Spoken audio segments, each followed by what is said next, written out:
Assalamualaikum warahmatullahi wabarakatuh. Kembali lagi bersama saya di channel Hagi Hidayatullah. Nah, jadi video kali ini ya sebagaimana pada video sebelumnya ya, jadi saya akan membuat video bagaimana sih dampak dari pandemi COVID-19 di sektor transportasi ya. Jadi pada video sebelumnya itu saya menjelaskan di sektor perkeretaapian. Nah, jadi kali ini saya akan mendokumentasikan nemu video bagaimana sih dampak dari COVID-19 terhadap sektor pariwisata, maksud saya sektor transportasi di bidang otobus ya, perusahaan bus. Nah, jadi bisa kita lihat sekalian di belakang saya ini. Jadi di belakang saya ini adalah loket bus PT Bintang Utara Putra yang terletak di Jalan Sisingamangaraja. Nah, jadi kita bisa lihat di belakang ini bahwasanya loketnya tutup ya, tutup dikarenakan tidak ada pemberangkatan sama sekali. Jadi di dalam itu ada satu unit medium bus ya yang terparkir di dalamnya. Ini juga merupakan salah satu dari dampak COVID-19 yang terhadap perusahaan otobus, di mana di belakang saya inilah salah satunya itu PT Bintang Utara Putra. Nah, apakah mungkin ada PO bus lain yang mengalami hal yang sama, terkena dampak yang sama? Ikuti terus video saya ya. Jangan lupa like, share, komen, dan subscribe agar mendapatkan update seputar transportasi yang ada di Indonesia. Oke, ikuti saya ya. Mungkin ada PO bus lain kah yang terkena dampak yang sama terhadap COVID-19 ini? Di belakang saya bisa dilihat ya, PT Bintang Utara Putra. Ya, loketnya ditutup pagar tuh sama karyawannya kali ya. Mari kita lihat bersama-sama di PO lain, entah mungkin apakah mengalami nasib yang sama ya. Mari kita lihat, check this out. Oke, jadi saya singgah saja di loket bus PT Rapi, PT Raja Perdana Inti. Kita lihat kondisi pada saat pandemi COVID-19 ini, suasana loketnya sepi ya. Sepi, tidak ada bus sama sekali terlihat di loket ini. Nah, berarti bus PT Rapi ini juga PO bus yang terkena dampak dari COVID-19, yaitu tidak ada keberangkatan bus yang ada berangkat dari sini ya. Sepi kelihatannya. Hanya ada beberapa karyawan yang terlihat sedang duduk-duduk dan ada pegawai loket juga. Pagar juga ditutup yang sini. Berarti ini juga terkena dampaknya ya. Perusahaan bus umum PT Rapi. Nah, jadi saya singgah juga di salah satu loket ya. Jadi ini loketnya dekat loket PO Sejahtera. Jadi di sini banyak biasanya parkir bus, dan rupanya kita bisa lihat bersama-sama ya, di sini ada beberapa bus PT Bintang Utara Putra yang sedang terparkir ya. Itu ada juga bus Sampagul jurusan Medan Jakarta itu kelihatannya. Nah, di sini ada beberapa ini, ada 1 2 3 4 5 6 7. Ada 7 unit ini kelihatannya yang sedang parkir karena sedang tidak beroperasi ya, karena kan dampak dari pandemi COVID-19. Ada Avante. Ini bodi Avante juga. Ini ada bodi Avante ya. Avante itu ada bodi Jetbus. Ada Avante juga, ada itu Jetbus 2, Jetbus 3 ya, yang terbaru, yang baru dirilis. Nah, jadi disinilah bus-bus PT Bintang Utara Putra yang sedang terparkir tidak beroperasi ya, karena terkena dampak dari COVID-19. Jadi berikutnya saya mengunjungi loket PT Bintang Utara, PT Bintang Utara 1968. Jadi di sini juga kelihatan pagarnya ditutup semua dan bus-bus terparkir semua dari dalam sampai keluar ini. Jadi PO ini juga terkena dampak dari COVID-19. Jadi untuk sementara operasi busnya dihentikan. Jadi nampak ini beberapa bus yang terparkir ya. Itu di dalam pagarnya ditutup, yang ini juga ditutup. Ini ada kelihatan bus Laksana ini, bodi Laksana PT Bintang Utara 1968 ya, PT Bintang Utara.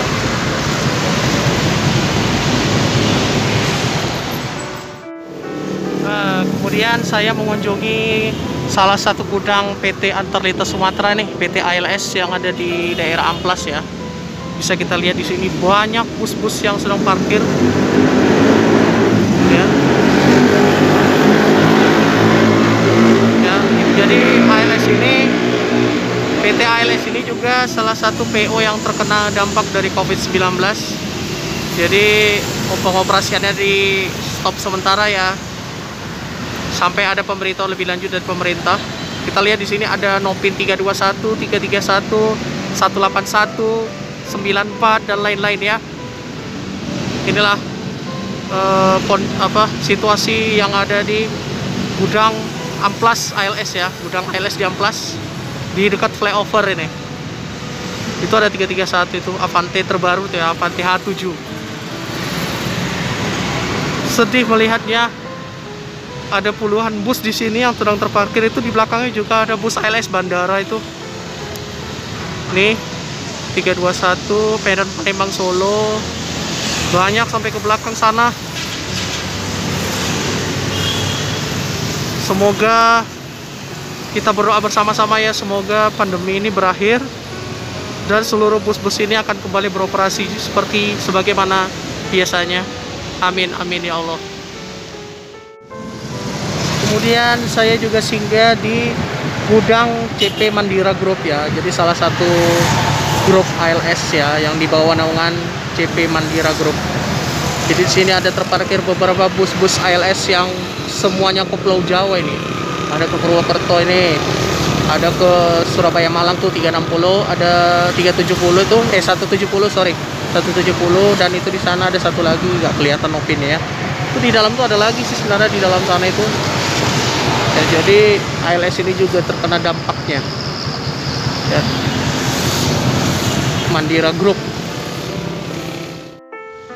Nah, jadi saya ini sudah berkunjung ke Pol ALS Pusat ya, Pol ALS Pusat di Jalan Sisingamangaraja Kota Medan ini. Jadi kita bisa melihat di sini ada belasan bus ya. Ini bus-bus bandara yang sedang terparkir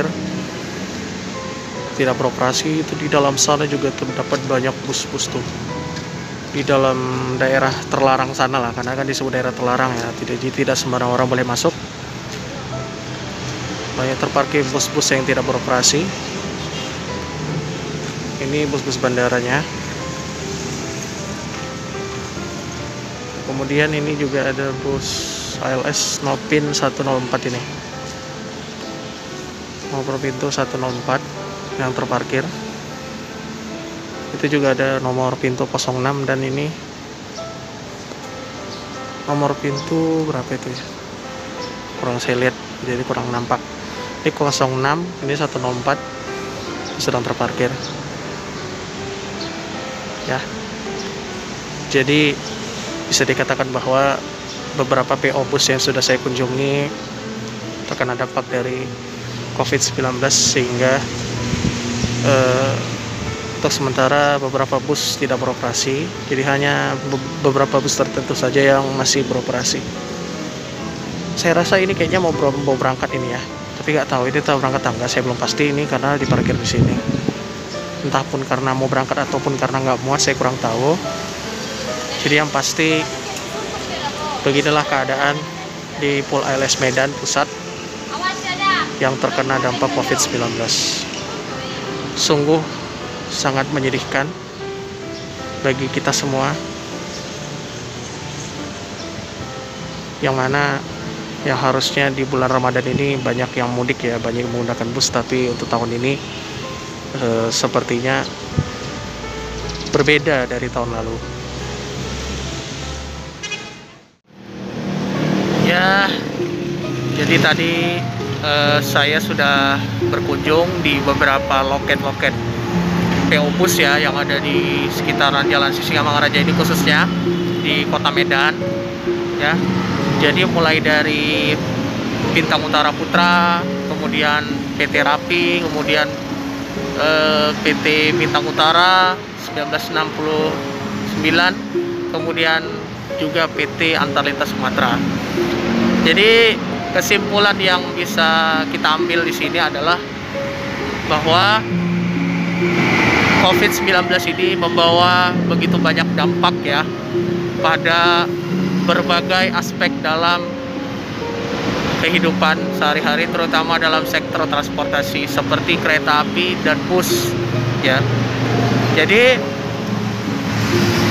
karena dampak itu adalah yang terjadi, yaitu seluruh PO bus untuk sementara dihentikan pengoperasiannya demi kebaikan kita bersama untuk memutus mata rantai COVID-19 ya, agar supaya tidak ada penyebaran yang lebih masif lagi, tidak ada penyebaran lebih banyak lagi, dan untuk kebaikan kita juga bersama. Makanya kuncinya untuk saat ini adalah kita bersama-sama berdoa kepada Tuhan, kepada Allah Subhanahu wa Ta'ala dengan kepercayaan kita masing-masing. Kita berdoa bersama-sama semoga wabah pandemi ini dapat segera berakhir ya. Dan kita semua pasti berharap ya keadaan kehidupan kita itu kembali seperti normal, apalagi ini sudah di bulan suci Ramadan. Ini sudah di pertengahan bulan suci Ramadan, artinya nggak akan lama lagi kita mau lebaran. Jadi artinya suasana mudik itu yang sangat diharapkan, yang sangat dinanti-nantikan. Ya, saya pribadi juga sangat sedih ya dengan melihat kondisi kita di Indonesia dan di seluruh dunia terkena dampak COVID-19. Namun kita tidak perlu selalu bersedih, karena kita yakinlah bahwasanya semua badai ini pasti berlalu ya. Jadi yang pastinya kita selalu berdoa kepada Allah dengan melakukan ikhtiar juga, dengan mencuci tangan, memakai masker di luar rumah ya, dan jangan ada berada di kerumunan atau keramaian ya. Kalau saya pribadi ini nggak ada kerumunan ini, jadi saya sendirian ini. Jadi saya sendirian ini. Saya setelah melihat bagaimana sih suasana yang ada di Pool ILS Pusat ini. Jadi kesimpulannya adalah membawa banyak dampak, yang berbagai dampak ya terhadap berbagai sektor kehidupan kita ini, termasuk sektor transportasi, yaitu perkeretaapian dan bus. Yang penting kita terus berdoa dan berusaha agar supaya COVID-19 ini segera menghilang dan segera pergi dari bumi ini. Dan kita doakan juga semoga PO bus yang terkena dampak segera dapat beroperasi kembali ya, dan juga PT Kereta Api juga selaku sebagai sektor perkeretaapian juga semoga lekas beroperasi ya, dan semoga intinya semua dapat kembali ke kehidupan sebagaimana normal sebelum ada COVID ini terjadi ya. Jadi demikianlah video yang dapat saya perbuat ini. Semoga video yang saya buat ini dapat bermanfaat bagi para pemirsa YouTuber semuanya ya. Saya mengucapkan terima kasih atas segala perhatian dari para pemirsa semua ya. Jangan lupa like, share, komen, dan subscribe channel Hagi Hidayatullah agar mendapatkan update seputar transportasi di Indonesia. Apabila ada perkataan saya yang salah dan membingungkan serta berbelit-belit, saya mohon maaf, karena terkadang saya membuat video itu tanpa direncanakan bagaimana tutur kata, bagaimana penyusunannya gitu ya. Tapi yang pastinya saya menyampaikan informasi itu ya secara up to date, secara akurat ya. Saya juga membutuhkan saran dan koreksi dari para pemirsa semua demi kemajuan dan kebaikan channel Hagi Hidayatullah seputar transportasi di Indonesia ya. Jadi selamat menunaikan ibadah puasa, semoga puasa kita semua lancar dan diridhoi Allah Subhanahu wa Ta'ala. Amin amin ya rabbal alamin. Wassalamualaikum warahmatullahi wabarakatuh.